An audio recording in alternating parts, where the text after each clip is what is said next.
Perjalanan karir Shin Tae-yong boleh dibilang sukses sebagai pemain dan pelatih di klub maupun di tim nasional.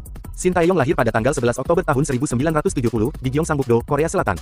Shin Tae-yong bermain sepak bola sejak kelas 3 SD. Setelah lulus dari Yeongnam University, Shin Tae-yong menghabiskan 12 musim bermain untuk Songnam Ilhwa-chunma.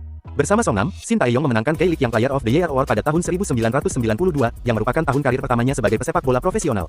Shin Tae-yong juga menjadi pemain kunci Ilhwa-chunma ketika mereka menjuarai Liga Korea selama 3 tahun berturut-turut dari tahun 1993 hingga 1995. Karir kepelatihan Shin Tae-yong dimulai pada tahun 2009, di mana ia menjadi manajer interim untuk Songnam Ilhwa-chunma dan sukses membawa tim ke peringkat kedua klasemen Liga Korea tahun 2009 dan juga menjadi finalis Korea FA Cup 2009. Meskipun saat itu sedang kekurangan dana, dia menorehkan 23 penampilan di pertandingan internasional, termasuk di ajang Piala Asia AFC 1996 untuk tim nasional Korea Selatan. Walau tidak didukung dengan finansial yang melimpah, Shin Tae-yong menandatangani kontrak permanen pada tahun berikutnya dan segera membawa kesuksesan, seperti memenangkan Liga Champions AFC 2010 dan Korea FA Cup 2011. Pada Agustus tahun 2014, ia menjadi asisten pelatih tim nasional Korea Selatan. Di bawah Shin Tae-yong, Korea Selatan mencapai final Piala Asia untuk pertama kalinya dalam 27 tahun. Manajer Korea Selatan pada waktu itu adalah Uli Stilaik, tetapi peran kepelatihan sebenarnya dilakukan oleh Shin Tae-yong, yang bertanggung jawab atas taktik dan pelatihan tim. Shin juga mengelola tim U23 Korea Selatan pada saat yang sama dan berpartisipasi dalam Olimpiade musim panas 2016. Korea Selatan memenangkan grup mereka dengan memperoleh 7 poin melawan Jerman, Meksiko, dan Fiji, tetapi mereka secara mengejutkan disingkirkan oleh Honduras di perempat final. Pada tanggal 22 November tahun 2016, Shin ditunjuk sebagai manajer timnas U20 Korea Selatan untuk mempersiapkan Piala Dunia U20 FIFA 2017 di kandang sendiri.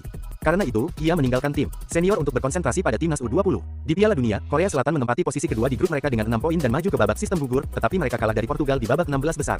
Pada tanggal 4 Juli tahun 2017, Shin menjadi manajer tim senior menggantikan Stilaik. Pada bulan Desember, ia memenangkan kejuaraan sepak bola AFF 1 pada 2017, mengalahkan saingan beratnya Jepang di babak final dengan skor telak 4-1. Meski 2 kali imbang tanpa gol, Korea Selatan di bawah asuhan Shin juga lolos ke Piala Dunia FIFA 2018 di Rusia. Mereka tergabung dalam grup yang sama melawan Swedia, Meksiko dan juara bertahan Jerman. Korea Selatan kalah 0-1 dari Swedia dan 1-2 dari Meksiko, tetapi mengejutkan semua orang dengan mengalahkan Jerman 2-0. Pada tanggal 28 Desember tahun 2019, Persatuan Sepak Bola Seluruh Indonesia atau PSSI mengkonfirmasi penunjukan Shin sebagai pelatih timnas Indonesia, menggantikan Simon McManamy. Dia diberikan kontrak 4 tahun. Setelah awal yang buruk pada masa jabatannya di babak kedua kualifikasi Piala Dunia 2022, ia memimpin Indonesia dengan usia skuad rata-rata 23 tahun ke final kejuaraan AFF 2020. Shin Tae-yong membawa timnas Indonesia menjadi runner-up Piala AFF 2020 dan meraih perunggu SEA Games 2021. Lalu, pada Juni tahun 2022, ia berhasil membawa timnas Indonesia lolos ke Piala Asia 2023, mengakhiri 16 tahun absennya Indonesia dari kompetisi tersebut. Shin Tae-yong sekali lagi membuktikan membawa timnas Indonesia U19 lolos ke Piala Asia U20 pada 2023 di Uzbekistan.